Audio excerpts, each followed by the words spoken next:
안녕하세요. 오늘은 2023년 5월 7일입니다. 내일이 어버이날이네요. 그래서 못 오신다고 하셨는데 이렇게 오셔가지고 더 반가운 것 같아요. 이 땅에 계신 우리를 낳아주시고 키워주신 모든 어머니, 아버님들께 하나님의 영생의 축복이 다 임했으면 좋겠어요. 예.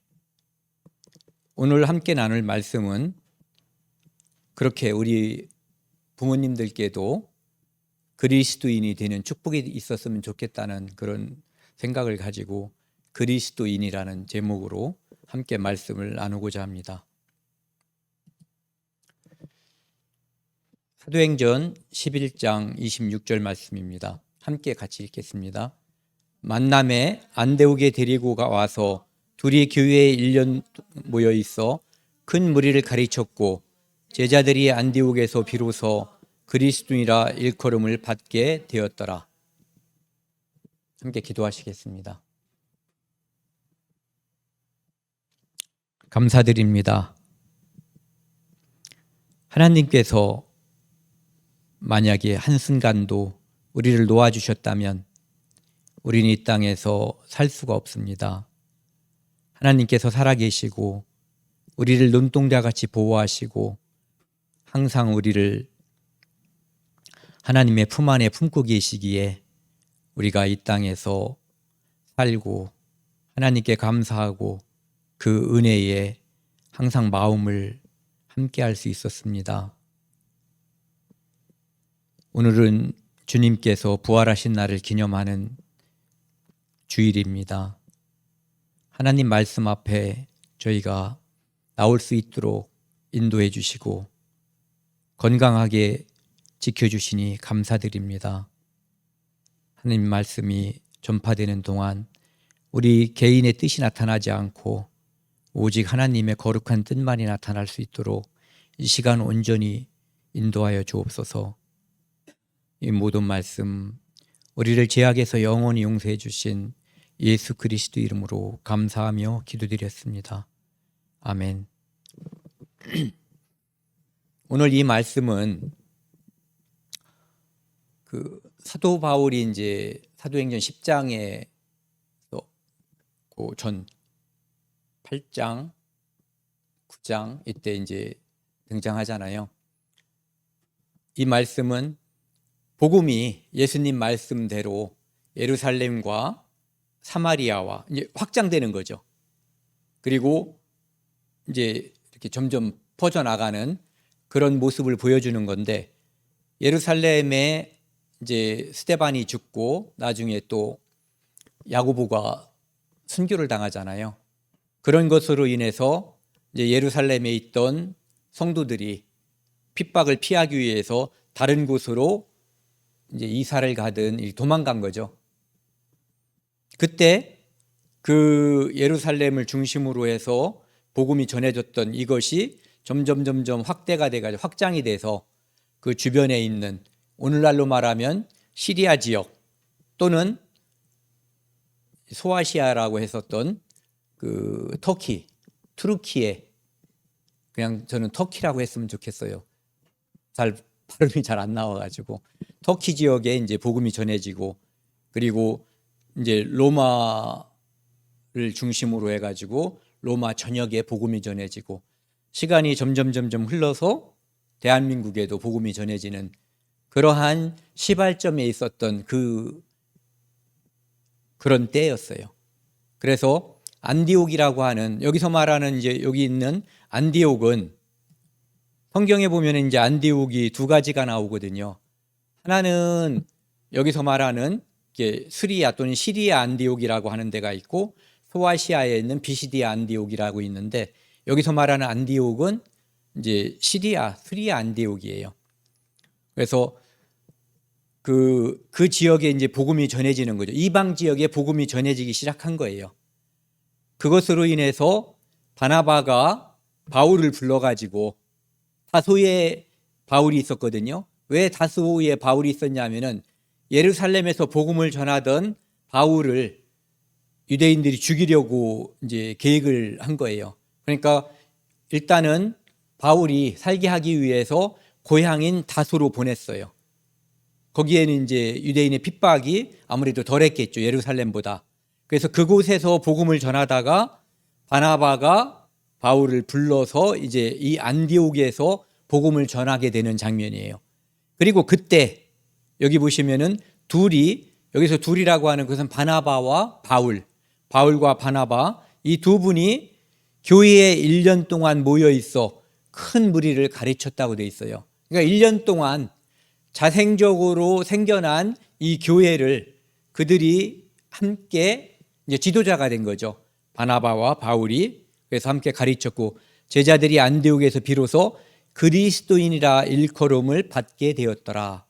그리스도인이라는 것은 그리스도의 사람, 그리스도라고 하는 것은 메시아 또는 그리스도 또는 구원자, 이런 뜻이거든요. 구원자, 구속자. 그러니까 구원자에게 속한 사람, 그러니까 구원받은 사람이 되는 거죠. 그리스도인, 그리스도의 사람. 이 사람들이 이제 주변 사람들에 의해서 저 사람들은 그리스도인이야.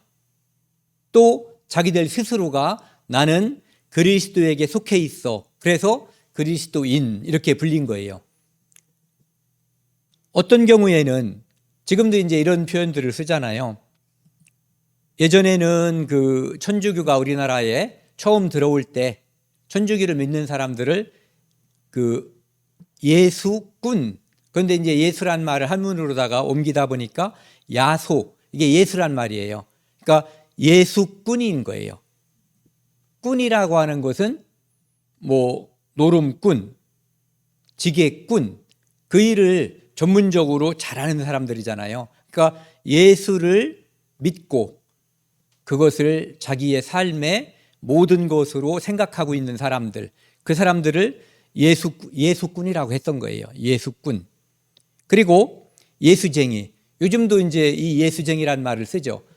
그리스도인이라고 안디옥에서 불렸던 또는 불렀던 말과 요즘 예수쟁이라고 불리는 말은 어떤 어감이 비슷하다고 볼 수 있어요.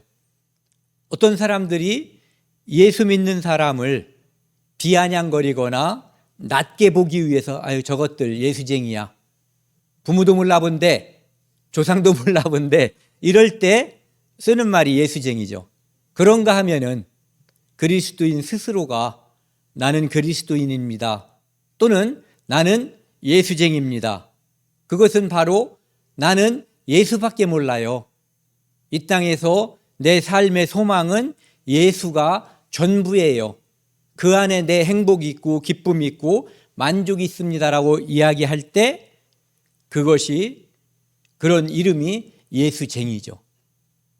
그러니까 경멸의 표현으로 쓰든 스스로가 자기를 그렇게 부르든 예수쟁이, 야속꾼 또는 그리스도인이 비슷하게 쓰였던 것 같아요.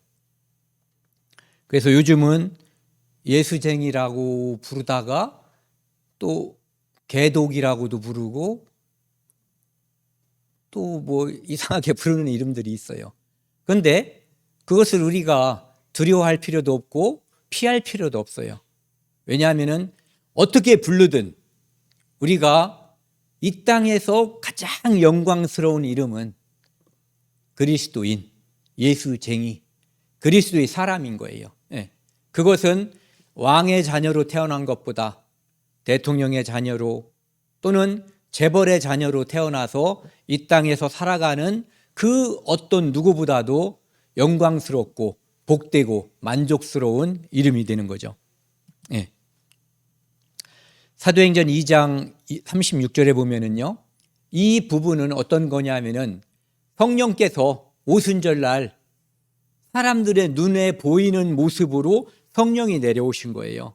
그러니까 사람들이 이때는 예루살렘을 중심으로 해서 흩어져 있었던 사람들 있잖아요. 디아스포라, 이산되어 있는 유대인들이 그러니까 여러 군데서 살았어요. 예루살렘에 이제 성전에 모이기 위해서 사람들이 온 거예요. 그런데 그날이 오순절이었고 그날 예수님께서 성령을 보내주겠다고 한, 내가 보혜사를 보내주겠다고 한 그 약속을 우리 눈으로 보이게 해주셨던 날이에요. 그리스도인이 된다고 하는 것은 성령을 받는다는 일과 같은 말이거든요. 그러니까 복음의 역사라고 하는 것, 그리스도가 전파되는 역사는 성령의 역사와 같은 거예요. 그런데 지금 우리는 성령을 눈으로 볼 수가 없죠. 보신 분 없을 거예요, 아마. 예. 그런데 우리 안에 성령이 와 계셔요. 그분이 우리 안에 와 계실 때 우리 안에 변화가 일어나요. 내가 하나님께서 천지 만물을 창조하는 그 장면을 본 적이 없는데 내 마음 속에서 우주와 천지 만물을 창조하신 창조주가 여호와 하나님 그분이신 것, 유일하신 창조주 한 분밖에 안 계시고 그분의 이름이 여호와 하나님이라고 하는 것을 내 마음 속에 어떻게 그것이 이루어졌는지 몰라요. 그런데 어느 순간 내가 믿지 않았던 순간이 있고 믿었던 순간이 있어요. 그것이 내 마음 속에 확정돼 버렸어요. 심어져 버린 그 사건이 우리에게 이루어졌는데 그 역할을 누가 해주셨냐면은 성령이 해주신 거예요. 그리고 예전에 이제 제 간증이지만 십자가에서 피 흘려 돌아가신 그 예수님의 그 모습, 그 그림들을 보면서 비아냥거렸어요. 실제 예수님은요, 그 우리가 보는 그림에는 뭔가 걸치고 있잖아요. 그런 거 안 걸친 거예요. 아무것도 걸치지 않고 그냥 그 부끄러운 모습을 그대로 적나라하게 당한 거예요. 그것을 보면서 조롱하고 비난했었단 말이에요. 도대체 저 인간은 무슨 죄를 졌길래 저렇게 처참하게 이 그림에서도 저 그림에서도 여기서도 저기서도 저렇게 벌을 받고 있나.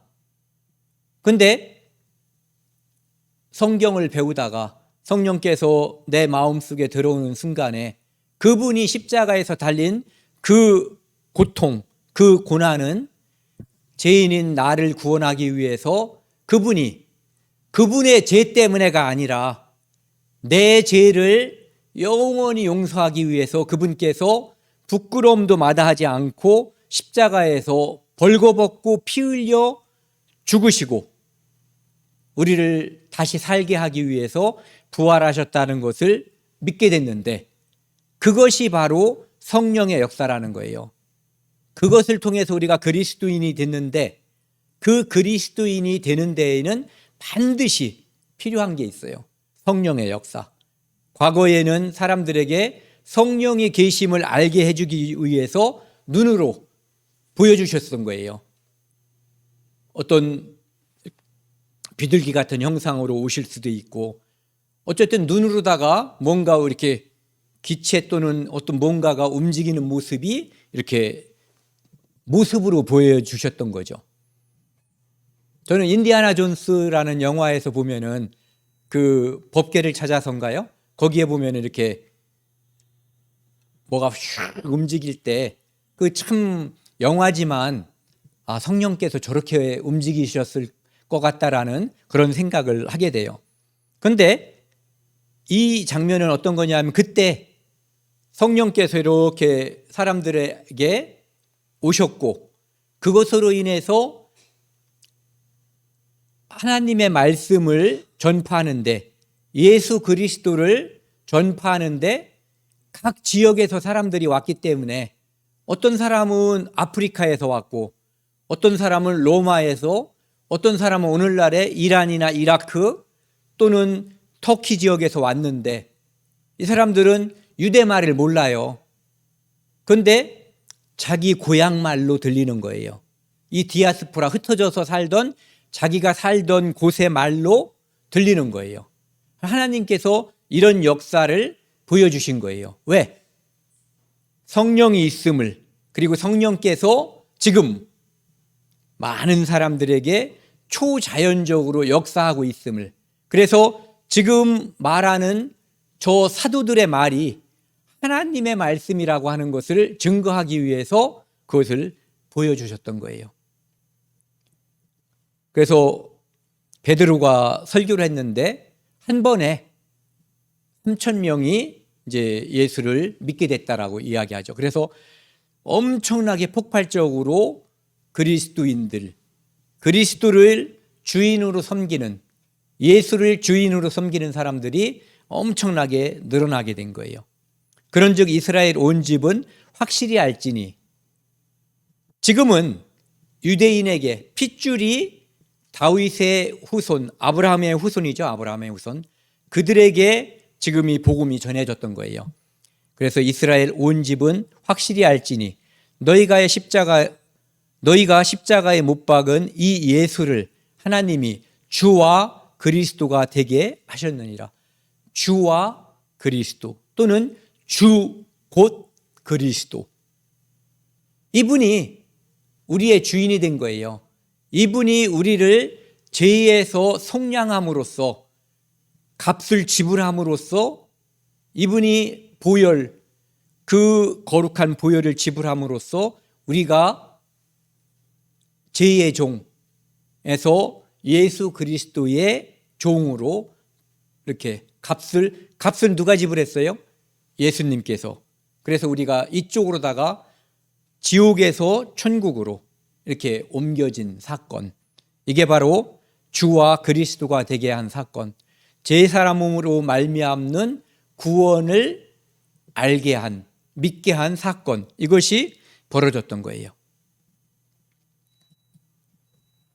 여기 보시면은 이렇게 로마, 오늘날 이탈리아죠. 로마에서, 아프리카 지역에서, 이집트나 리비아 이런 지역에서, 그 다음에 터키 지역, 시리아 지역, 이란 지역, 아라비아 지역 이런 데서 예루살렘으로다가 많은 흩어져 살던 유대인들이 오순절날 모였던 거예요. 이 모였던 유대인들이 여기서 베드로의 설교를 듣고 구원을 받아서 이제 자기 살던 대로 또 돌아가잖아요. 그러니까 그곳에서 복음을 전하니까 자발적인 그리스도인들이 각 지역에 생겨났던 거예요. 그리고 특별히 아까 말씀드렸던 것처럼 스데반의 순교와 야고보의 순교로 인해서 이제 예루살렘에서 핍박이 있으니까 더 많은 그리스도인들이 다른 곳으로 흩어지게 된 거죠. 흩어질 때 그리스도인들은 힘들고 고통스러웠을 거예요. 죽음이 따르고 고난이 따랐기 때문에 내 모든 터전이 이곳에 있는데 살기 위해서 도망가야 되는 거예요. 그런데 하나님께서는 그런 과정을 통해서 복음이 이방인에게도 전해지는 그런 역사를 베푸는 거죠.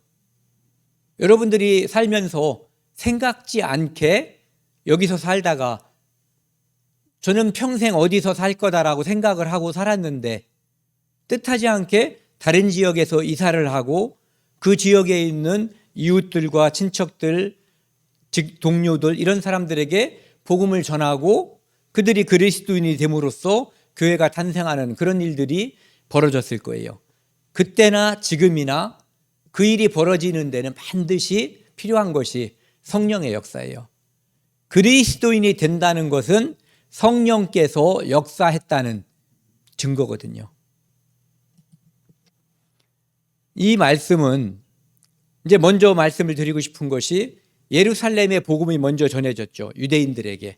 그리고 유다와 사마리아 지역에 복음이 전해진 것은 빌립에 의해서 사마리아 지역에 복음이 전해졌어요. 시몬이라는 사람에게 이제 그 마술하는 시몬, 그 사람도 이제 구원을 받게 되는 거죠. 그리고 그 지역 사람들에게 많이 복음이 전해지고 빌립에 의해서, 그리고 사마리아와 그 이디오피아 간다게라고 하는 여왕의 그 국고를 맡았던 네시, 이 사람에게 복음이 전해졌어요.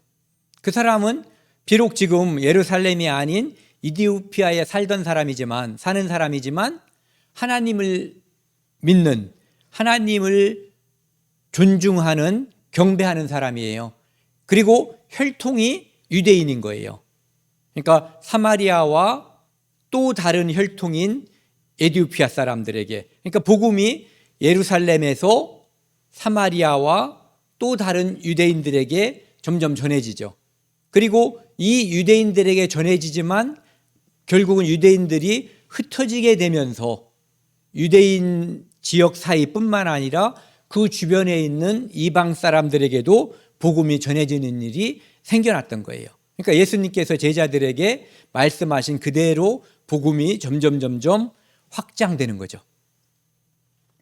이 장면은, 이 사도행전 9장은요, 우리가 사울이라고 알고 바울이라고 더 익숙한 그 사람이 예수 그리스도를 만나는 장면이에요. 어떻게 만나냐면은, 이 사울은 스데반이 죽을 때, 스데반을 유대인들이 돌로 쳐서 죽일 때 거기서 함께 있었던 사람이에요. 그러니까 그 일에 관여한 사람이죠. 근데 그가 다른 사람들을 또 잡아서 대제사장에게 잡아다가 이제 벌 주게 하기 위해서 예루살렘에서 그 먼 거리 몇백 킬로 떨어져 있는 다마스커스, 시리아의 수도인 다마스커스, 다마색으로 가서 그곳에서 이제 그리스도인들을 잡아다가 이제 벌 주려고 가다가 그 중간에 예수 그리스도를 만나게 된 거예요. 이제 그 사건 때문에 여기 써 있는 건데, 그 후에 하나님께서 성령의 역사가 이 그리스도인이, 사울이 그리스도인이 되는 데 있어서 성령의 역사가 일어나는 거예요. 먼저 아나니아라고 하는 사람에게 성령께서 이런 일이 있을 것이다라고 미리 말을 해줘요. 그리고 성령께서 직접, 하나님께서 사도 바울을 만나서 빛으로 나타나시고 그에게 말씀하시죠. 사울아, 사울아, 내가 어찌하여 나를 핍박하느냐, 나를 박해하느냐. 그러니까 하나님을 진실한 마음으로 믿는 거예요. 지금 잘못 알고 있고 방향이 잘못돼서 그렇지. 그러니까 사울이 묻죠. 그 빛에게 묻는 거예요. 뉘시오니까 나는 네가 핍박하는 예수라.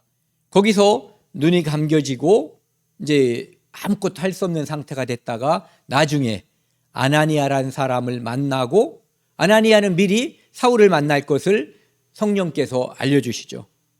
그는 교회를 핍박하던 사람이다, 위험인물이라고 말하지만 성령께서는 아나니아에게 얘기해줘요.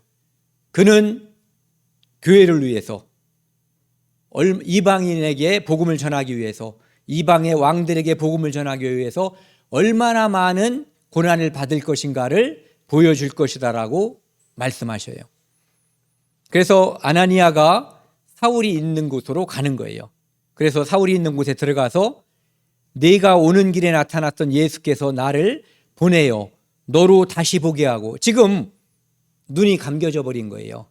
그 너무나 강렬한 그 빛 때문이었는지, 아니면 하나님께서, 예수님께서 너는 지금 눈 뜬 줄 알고 있지만 너는 실제로 예수 그리스도에 대해서 눈을 감고 있다라고 하는 것을 실질적으로 보여주기 위해서 눈을 확 감아지게 하셨을지도 몰라요.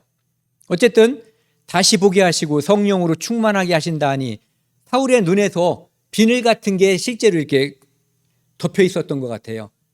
감기 들거나 뭐 그러다가 보면 잘 자고 일어나 보면은 눈곱이 껴가지고 저 그런 경험이 있어요. 이 눈에 뭐가 다 이렇게 덕지덕지 덮여 있는데 이걸 떼야지 눈이 떠지는 그런 경험이 있는데, 그런 것보다 더 심한 뭔가가 있었던 것 같아요. 그래서 다시 보게 됐어요. 참 신기하죠?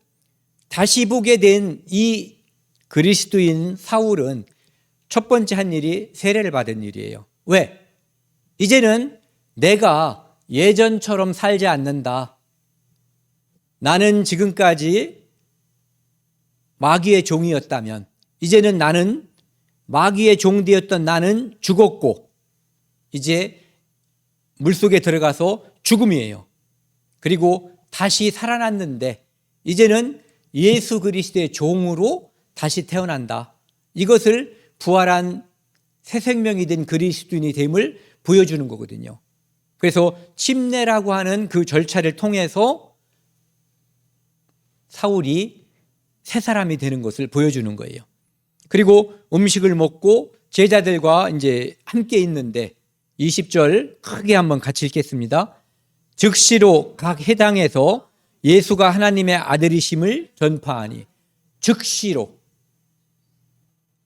이제 눈 떴고 예수님이 누군지 알게 된 거예요. 믿게 된 거예요. 그리고 음식을 먹고 건강하게 되자마자 침례를 받은 후에 그가 한 첫 번째 행동, 예수가 하나님의 아들이심을 돌아다니면서 유대인들이 모이는 회당에서 전파한 거예요. 그러니까 그 중에는 어떤 사람은 그랬구나라고 믿는 사람이 있고, 또 어떤 유대인은 이놈 죽여야 되겠구나, 살려두면 안 되겠구나라고 하는 거죠. 요즘도 복음을 전하면 어떤 사람은 예수 그리스도를 구주로 영접하고 그 삶이 변하는 사람들이 있어요. 우리는 그 사람들을 그리스도인이라고 불러요. 그런데 복음을 전하면 왜 그런지라고 생각을 하지만 실제로 영이 다르기 때문에 그렇거든요. 마귀의 영을 가지고 있기 때문에 그리스도인을 싫어하고 미워하고 심지어는 핍박하고 죽이고 싶은 마음까지 드는 거죠.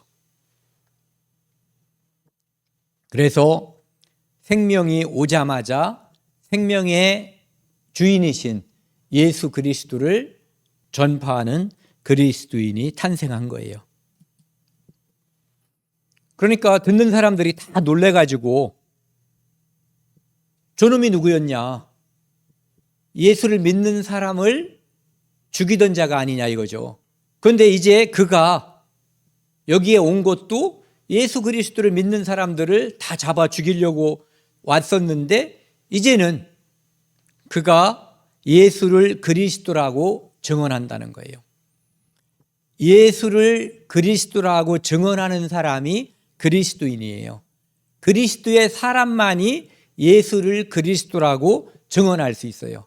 아까 표현으로 하면 예수를 주와 그리스도로, 주 곧 그리스도로. 그분은 구세주임을, 내 죄를 그분이 십자가에서 피 흘려서 다 영원히 용서했음을 믿고 다른 사람들에게도 그 사실을 전파하는 사람들, 그게 그리스도인이죠. 그러니까 유대인들을 당혹하게 한 거예요. 그런 말 하잖아요. 소변 보러 갔는데 대변이 나오면 황당, 이런 말 하잖아요. 이 사람들, 유대인들이 믿는 그리스도인들을 잡아 죽이러 온 사람이 반대로 이제는 예수를 전하고 있는 거예요. 그러니까 이 사람들이 당혹하게 된 거죠. 여러분들 그런 경험 없어요? 살면서 내가 예수를 욕하고 다니고 그리스도인들을 핍박하고 욕했는데 어느 순간에 내 입에서 예수를 전할 때 사람들이 당황해요. 고객님 당황하셨어요? 네, 당황한다고요. 우리 식구들도 다 당황했어요. 제가 예수님을 전할 때 친구들도 너 원래 그런 놈이 아니었잖아. 원래 그런 사람은 없어요. 어느 순간에 성령이 우리에게 임하면 우리가 예수 그리스도를 구세주로, 그리스도로, 메시아로 전하는 거예요. 그래서 유대인들이 이제 예수를 죽이기로 하죠. 그리고 저 뒤에 보면은 예수를 죽이지 않고는 먹지도 자지도 않겠다는 사람들이 40여 명이 있었다고 이야기하고 있어요. 그러니까 얼마나 바울이, 지금은 아직 사울이라고 불리고 있는 이 사람이 얼마나 미웠는지, 얼마나 공공의 적이었는지 짐작할 수가 있는 거죠. 그래서 성령의 역사가 있는 곳에는 늘 악령의 역사, 사탄의 역사도 함께 있는 거예요. 성령의 역사가 일어나지 않는 곳에는 사탄의 역사가 구태여 일어날 이유가 없는 거예요. 에너지를 아껴야죠. 예. 그래서 그리스도인이 삶에 있어서 자꾸 브레이크가 걸리고 고난이 오고 그러면 내가 그리스도인이구나. 그것을 기뻐하고 즐거워할 줄 알아야 돼요. 그래야 내가 의기소침해지는 것이 아니라 더 힘을 낼 수가 있죠. 성령께서 그때 나에게 힘을 주시는 거예요. 그가 경건하여, 여기 보면은 10장 20절이요. 누구냐면은 고넬료라는 사람을 가리키는 거예요. 그가 경건하여 온 집안과 더불어 하나님을 경외하며, 고넬료는 누구냐면은 이방인 중에서 첫 번째로 그리스도인이 된 사람이에요. 기억에 남는 사람이죠. 예. 저는 우리 집안에서 첫 번째로 그리스도인이 된 사람이에요. 여러분들도 그런 사람들이 있을 거예요. 예. 그래서 하나님을 경외하며 백성을 많이 구제하고 하나님께 항상 기도하더니, 이런 사람을 하나님이 쓰시는 거예요. 그에게 기회를 주시는 거예요. 그에게 성령을 보내주시는 거예요. 천사를 보내주셔요. 그가 기도할 때 9시쯤, 오후 3시쯤 돼가지고 갑자기 하나님의 사자 천사가 고넬료를 부르는 거예요. 고넬료가 쳐다보니까 주여 무슨 일이니까? 네 기도와 구제가 하나님 앞에 상달되어 기억하신 바 되었으니. 이런 일이 벌어질 줄 몰랐을 수도 있어요. 그런데 하나님은 모든 이 땅에 벌어지는 모든 일을 다 알아요. 도둑놈이 도둑질하는 거, 살인자가 사람을 죽이는 거, 그리스도인이 늘 안타까운 마음으로 내 가족과 친지를 위해서 무릎 꿇고 기도하는 거, 내 눈에서 눈물이 마르지 않는 거, 이 모든 것을 하나님은 늘 알고 계시는 거예요. 네 기도와 구제가 하나님 앞에 상달되어 기억하신 바 됐다라고 이야기하고 있어요. 그래서 내가 지금 사람을 욥바에 보내어 베드로를 청하라, 이렇게 천사가 누구에게? 고넬료에게 얘기한 거예요. 그러니까 그리스도인이 되는 이 성령의 역사, 여기에 늘 성령께서 함께 하시는 거예요. 우리 구원받던 생각을 한번 해보세요. 어떤 일이 벌어졌는지. 이때는 성경에 기록하기 위해서 성령께서 직접 가시적으로 또는 목소리를 통해서 직접 역사했음을 기록하고 있지만, 제가 구원받을 때 있잖아요. 참 이상한 일들이 많이 벌어졌어요. 그냥 살아가던 저에게, 저는 늘 하나님에 대해서 이런 게 궁금했지만 알려주는 사람이 없었어요. 그런데 1988년 5월 달, 그때 제가 이상하게 저에게 누군가가 크리스찬이 쓴, 그것도 진짜 믿는 크리스찬이 쓴 그런 책을 권해서 읽게 됐어요. 땅끝에서 오다라는 책을 읽고, 오랫동안 제가 궁금했지만 알 수가 없었기 때문에 마음속에 담아두고 있었던 하나님, 그것에 대한 궁금증이 다시 증폭됐어요. 그래서 제가 땅끝으로 가다라는 책을 구입해서 읽게 됐고, 또 매일 내 눈앞에서 굴러다니던 책, 그런데 읽지 않고 무슨 내용인지 몰랐었던 미우라 아야코가 지은 양치는 언덕이라는 책을 이상하게 읽게 됐어요. 이 세 권의 책이 저에게 그리스도로 인도하는 성령의 역사였다는 것을 제가 믿게 된 다음에 알게 됐어요. 그리고 우연히 알게 된 사람이 제게 전도를 하게 됐고, 제가 믿음을 갖게 됐어요. 그 일련의 과정을 지금 말씀드린 것처럼 저는 제 언어로 말하지만 그때 성령께서 역사해 주신 거죠. 제 귀에 속삭인 건 아니지만 제 양심에 성령께서 역사해 주신 거예요. 그리고 그 후에 그분이 내 안에 들어와서 영원토록 함께 계시는 거예요. 결코 떠나지 않고 그분이 함께 하심으로 제 믿음과 제 구원이 유지가 되고 영원할 수가 있는 거죠.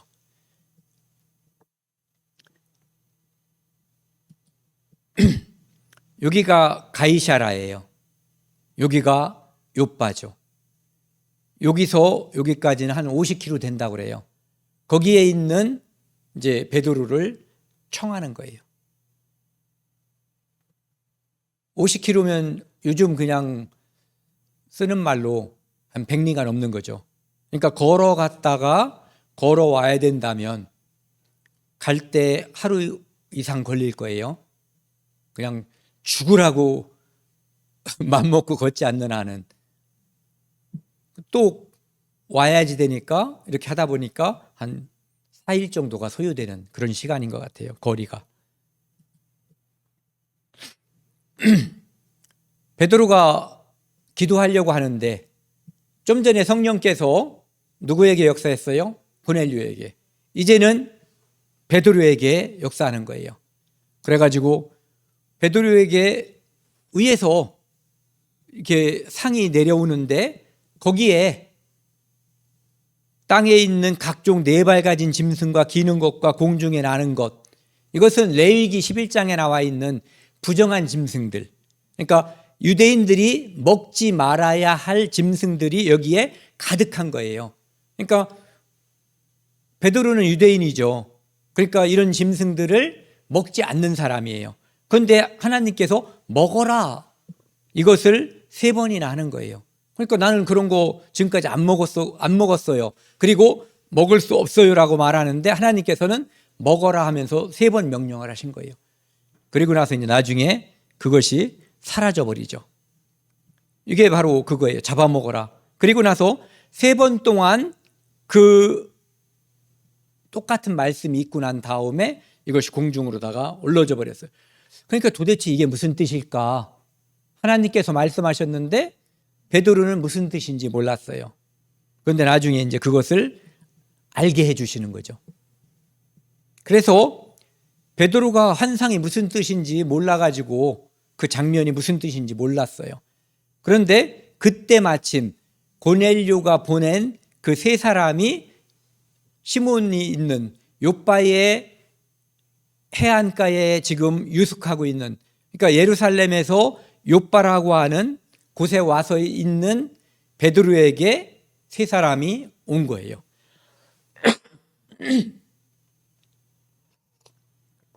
이 3사람은 고넬료가 보낸 사람인데 어떻게 찾아왔냐 하면은 성령께서 알려주신 거예요.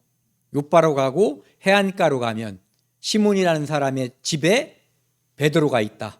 그를 청해서 들으라 이거죠. 성령께서 그에게 말씀하시되 2사람이 너를 찾으니, 여긴 2사람이라고 돼 있는데 실제로 이제 온 사람은 3사람이 왔죠. 일어나 내려가 의심하지 말고 가라. 내가 그들을 보내었느니라. 이것이 성령의 역사예요. 아까 제가 간단하게 간증을 했지만 그런 것이 성령의 역사예요. 그러니까 그리스도인이 되는 데는 반드시 성령께서 함께 하시는, 성령께서 역사하시는 그것이 있어야만 우리 생각과 우리 영혼이 변화를 받는 거예요. 그분만이 우리를 살릴 수 있고, 그분만이 우리를 변화시킬 수 있고, 그분만이 우리의 운명을 영원한 천국으로 옮겨주실 수가 있어요. 어떠한 것도 바꿀 수가 없어요. 오직 성령께서 역사해 주셔야만 이 일이 일어나는 거예요. 그리고 이제 고넬료와 베드로가 드디어 만났어요. 그래서 내가 당신에게 사람을 보내었는데 오셨으니 잘하였나요? 누구 말이겠어요? 고넬료 말이죠. 예. 이제 우리는 주께서 당신에게 명하신 모든 것을 듣고자 하여 다 하나님 앞에 있나이다. 이런 마음이 있을 때, 이 마음이 하나님께서 주셔서 가질 때 성령이 역사해 주시는 거고 그때 그리스도인이 될 수가 있는 거예요.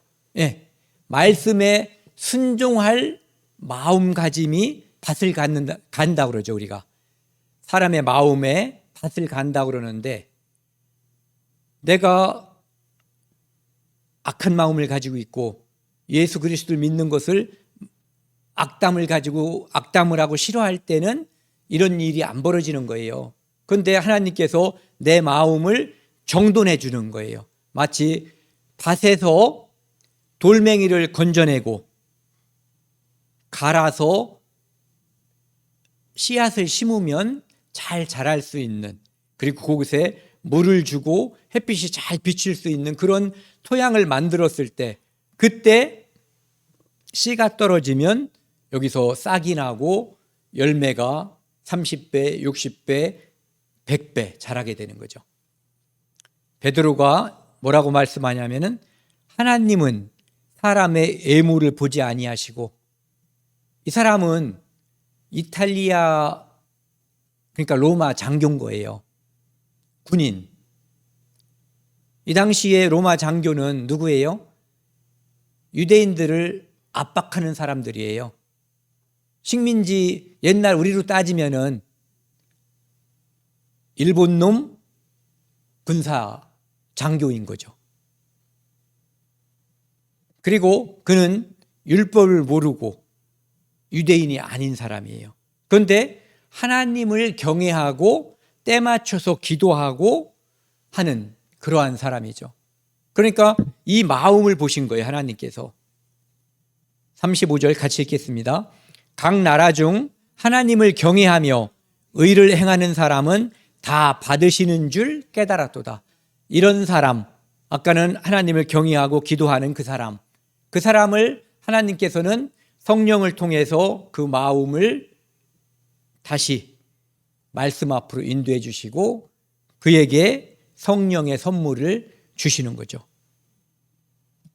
그러니까 유대인에서만 성령의 역사, 즉 하나님을 믿는 사람이 생길 거다라고 베드로는 생각을 했었던 거예요. 그런데 자기 눈앞에서 지금 하나님께서 역사해 주시는 것, 성령이 역사함으로써 이방인이 하나님의 역사, 성령의 역사에, 그리스도인이 되는 복음의 역사에 동참하고 있는 이 장면을 몸소 보게 된 거예요. 이제 베드로가 이야기하는 거죠. 우리에게 명하사 백성에게 전도하되 하나님이 살아있는 자와 죽은 자의 재판장으로 전하신 자, 누구예요? 예수 그리스도. 하나님이 산자와 죽은 자의 재판관으로, 심판관으로 정하신 분이 예수 그리스도예요. 예수님은 이 땅에 구원하러 오셨지만 그분이 나중에 다시 오실 때는 죽은 자, 예수 그리스도 앞에 죽은 자, 그들에게는 심판장으로 오시는 거예요. 그것도 영원한 심판장으로. 그래서 재판장으로 정하시니가 곧 이 사람, 예수 그리스도임을 사람들에게 믿고 그 다음에 증언하게 하신 거죠. 그러니까 베드로도 처음엔 그걸 믿지 않았잖아요. 요즘 말로 하면 뻘짓을 했다가 하나님의 은혜가 베드로에게 충만했기 때문에 베드로가 그 믿음이 떨어지지 않게끔 하나님이 잡아주셨기 때문에 베드로가 성령의 역사에 참여할 수 있었어요. 유다는 양심적인 사람처럼 보이잖아요. 예수님을 팔아먹고 양심의 가책이 돼서 자살해버렸어요. 그는 하나님께서 그를 잡아주지 않으셨어요. 그는 결국은 믿음에서 떨어졌고 창자가 터져서 죽었고 예수님께서 나지 않았으면 차라리 좋을 뻔했다라는 저주의 말씀을 하셨고 분명히 우리가 알기에 유다는 지금 분명히 지옥에 있어요. 베드로는 천국에 있죠. 그래서 43절 같이 읽겠습니다. 그에 대하여 모든 선지자도 증언하되 그를 믿는 사람들이 다 그의 이름을 힘입어 제사함을 받는다 하였느니라.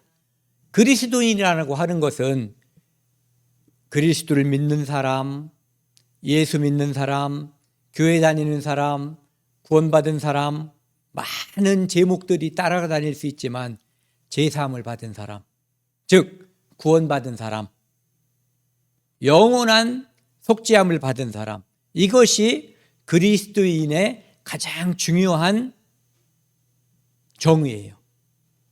제사함 받은 사람, 구원받은 사람. 예. 하나님께서 유대인들에게는요, 족부를 주셨어요.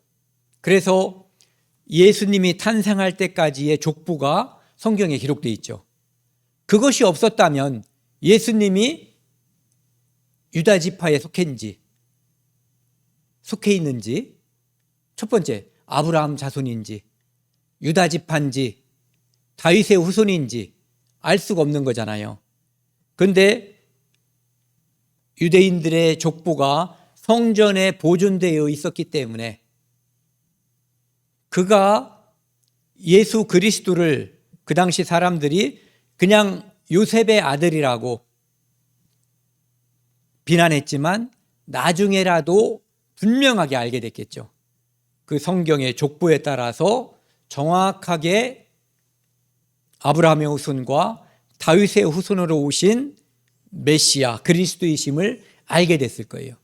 그런데 이제는 AD 70년에 성전이 불탐으로 인해서 유대인의 족보도 사라졌고 각 나라에서 우리만 생각해봐도 제가 창녕성 씨 28대 손인데 창녕성 씨 초대 1대 조상이 있고 그 뒤에는 아무것도 근거가 없어요.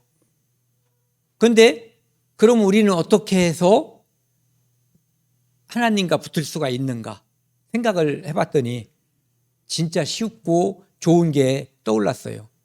뭐냐면은 우리는 그 사람들은 유대인들은 이 족보를 통해서 1대, 2대, 3대 이거에 의해서 혈연관계에 의해서 예수 그리스도가 이 땅에 태어났지만 우리는 1대1로 성령의 역사에 의해서 예수 그리스도와 1대1로 붙어버린 거예요. 우리 사이에 아무도 어떠한 대제사장도 존재하지 않고 어떠한 제사장도 존재하지 않아요. 오직 영원하신 대제사장이신 예수 그리스도가 한 분 계신 거예요. 그분이 그리스도로서 메시아로서 구세주로서 우리를 구원하셨어요. 그래서 우리는 예수 그리스도에게 붙어 있는 거예요. 그래서 예수님께서 공중에 재림하실 때 우리 아버지하고 할아버지하고 어떤 족부에 의해서가 아니라 예수 그리스도에 속해 있는 모든 사람이 1대1 족부에 의해서 다 붙게 되는 거예요. 어떠한 혈연관계도 필요 없어요. 오직 성령 안에서 예수 그리스도 안에서 하나 된 사람들, 그 사람들을 우리가 그리스도인이라고 하는데 그 사람들이 1대1로 예수 그리스도를 구세주로 증언하는 사람들, 그 사람들이 붙게 되는 거예요.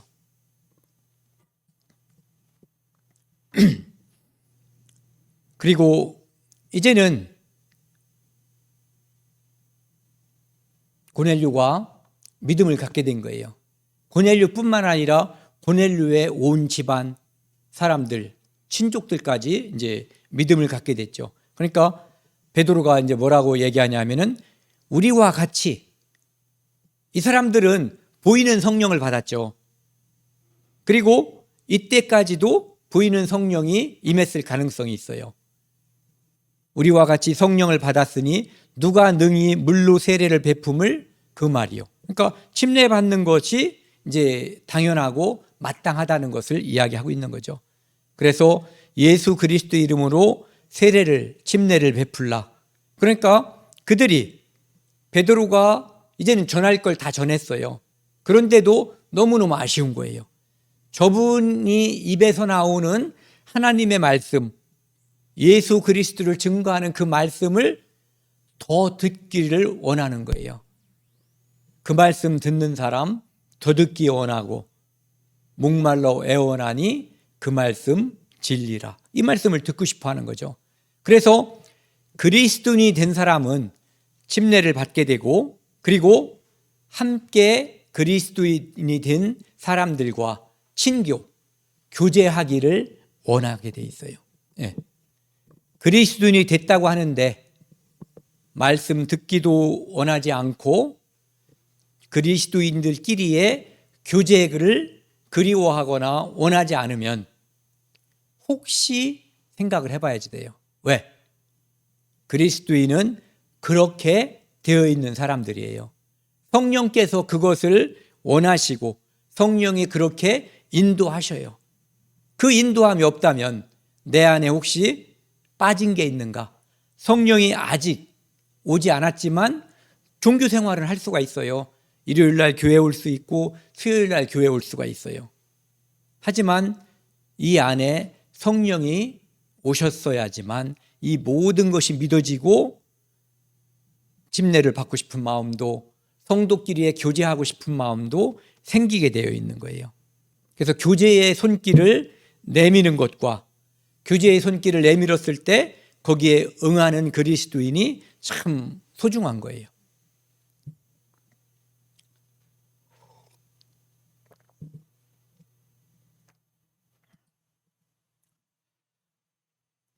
그래서 여기 보시면요, 내가 말을 시작할 때에 성령이 그들에게 임하기를 처음 우리에게 하신 것 같이 하는지라. 성령이 베드로가 사울을 전도할 때 있었던 그 일을 유대인들에게, 유대인 신자들에게 보고 형식을 통해서 간증하는 거예요. 그래서 자기들에게 성령이 임했을 때처럼 성령이 사도 바울에게, 그때는 사도 바울이라는 이름이 없었겠죠. 사울에게 임했다라고 하는 것을 말하는 거죠. 자, 성령이 하나예요. 베드로에게 임했던 성령, 오순절날 임했던 성령, 사울에게 임했던 성령, 고넬료에게 임했던 성령, 우리에게 임한 성령이 다 하나예요. 그래서 우리는 1대1로 중간에 매개가 없이 예수 그리스도와 일촌 사이로 붙는 거예요. 그래서 우리는 누구는 하나님을 할아버지라 부르고 증주 할아버지라고 부르는 게 아니라 다 하나님을 아버지라 부르는 거예요. 일촌이에요. 일촌. 그래서 요한은 물로 세례를 베풀었지만 너희는, 사도들은 성령을 통해서 역사하게 돼서 그 성령의 세례, 성령의 침례가 있을 것을 이제 이야기하셨고 예수님께서 그것이 생각났다는 거죠. 17절, 18절 같이 읽겠습니다. 그런즉 하나님이 주 예수 그리스도를 믿을 때에 주신 것과 같은 선물을 그들에게도 주셨으니 내가 누구이기에 하나님의 능력을 맡겠느냐 하더라. 그들이 이 말을 듣고 잠잠하여 하나님께 영광을 돌려 이르되 그러면 하나님께서 이방인에게도 생명 얻는 회개를 주셨도다. 이렇게 믿게 된 거예요. 그러니까 예수님께서 말씀하신 예루살렘과 유다와 사마리아와 세계 곳곳에 복음이 전해진다고 하신 그 말씀 그대로, 그리고 오순절날 성령의 역사에 참여했었던 디아스포라 유대인들이 돌아간 그곳에 교회가 생기고 그곳에 성령의 역사가 그대로 임했던 거예요. 그 역사가 아까 말씀드린 것처럼 점점 확대돼 가지고 이 땅에도, 그래서 그 당시에 야속군인지 예수꾼인지가 생기게 된 거고 예수쟁이, 개독이 이 땅에 퍼져나가게 된 거예요. 그들은 우리를 예수쟁이나 개독이라고 부를지 모르지만 우리가 생각하는 것은 우리는 그리스도인이에요. 또는 예수쟁이에요. 이 이름은 이 땅에서 가장 영광된 이름이에요.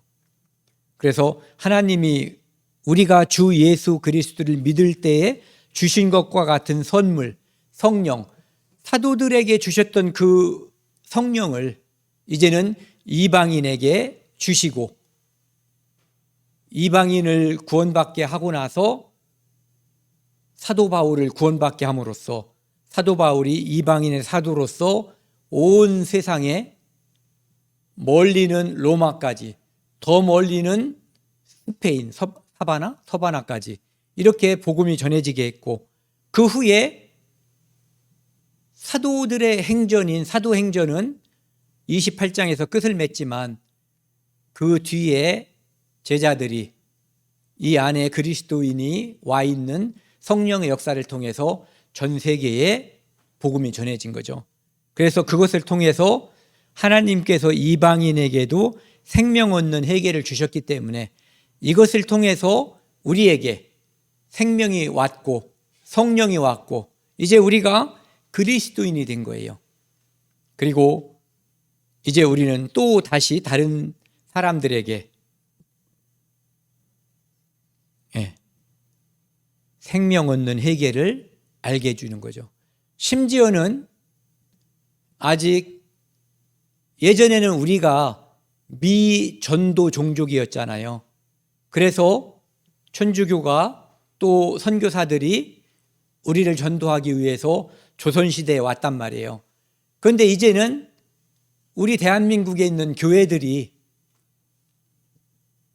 아직 예수 그리스도를 믿지 않는 예루살렘에 있는 유대인들, 이스라엘에 사는 유대인들에게도 또는 전 세계에 흩어져서 아직도 디아스포라로 살고 있는 유대인들에게도 이 성령의 역사를 통해서 복음을 전하는 이 기쁜 소식들이 지금 벌어지고 있는 거죠. 그래서 이 땅에서 우리가 그리스도인이 됐다는 거, 예수 그리스도 안에서 하나님의 자녀가 됐다는 거, 제3으로 말미암는 구원을 받았다는 거, 이제 이 땅에서 우리는 더 이상 바랄 수 없는 행복과 기쁨과 만족을 누리고 살다가 예수님께서 이 땅에 다시 오시죠.